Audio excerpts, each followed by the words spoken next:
মোৰ যিকোনো ব্লগছ লৈ আজি আপোনালোকক ভাল বস্তু এটা দেখাম। এইটো মোৰ প্ৰথম ব্লগ। আপোনালোকে বৰ ধুনীয়াকৈ চাব আৰু স্কিপ নকৰাকৈ লাষ্টলৈ চাব আৰু এনেকৈ ভাল ভাল ভিডিঅ'বিলাক চাই থাকিবৰ কাৰণে লাইক শ্বেয়াৰ আৰু ছাবস্ক্ৰাইব কৰিবৰ কাৰণে নাপাহৰিব। এয়া মোৰ প্ৰথম প্ৰয়াস ইউটিউবৰ এটা নতুন খোজ। আপোনালোকৰ সহায় সহযোগিতা কামনা কৰিলোঁ ফ্ৰেণ্ডসকল। তেতিয়াহ'লে বলক এটা বৰ ধুনীয়া এটা বস্তু দেখাম মই আজি আপোনালোকক। এইখনে হৈছে ধুনীয়া বিল্ডিংখন। ইয়াৰ ভিতৰতে এটা ধুনীয়া বস্তু আছে। আপোনালোকে আহক মোৰ পিছে পিছা নেৰিব দেই, মোৰ পিছে গৈ থাকিব আৰু ভিডিঅ'টো স্কিপ নকৰিব, লাষ্টলৈকে চাব। আহক ফ্ৰেণ্ডসকল। এইটো হৈছে এণ্ট্ৰেঞ্চ ইমান ধুনীয়া। পিছে আহি থাকক, মই আপোনালোকক ধুনীয়া বস্তু দেখাই আছোঁ।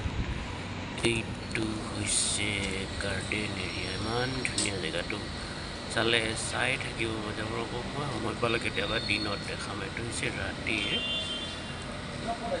আহক চাই থাকিব ধুনীয়াকৈ।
আহক এতিয়া আমি ভিতৰলৈ সোমাই যাওঁ। এইটো হৈছে ষ্টেপটো। এইটো ভিতৰত আপোনালোকে দেখি পাব ধুনীয়া বস্তুটো। আহক, এই হ'ল চেণ্টাৰ। আপোনালোকে এইটোৱে হৈছে ধুনীয়া বস্তুটো। কিমান ধুনীয়া দেখিছে। ওপৰৰ পৰা পানী পৰি আছে, তলত এটা বাতি আছে, বাতিটোৰ তলত পানীটো পৰি আছে। ধুনীয়া ষ্টাইল ডেক'ৰেশ্যনৰ কাৰণে আপোনালোকে অফিচিয়েল ইউজ কৰিব পাৰে। মোৰ ইমান ধুনীয়া লাগিছে বস্তুটো, মই চাই থাকিব মন যায়। এইটো মোটামুটি খৰচ হৈছে তোমাৰ তাতে 6-7 লাখ টকা লাগিল বুলি কৈছিলে প্ৰৱেশ দিন।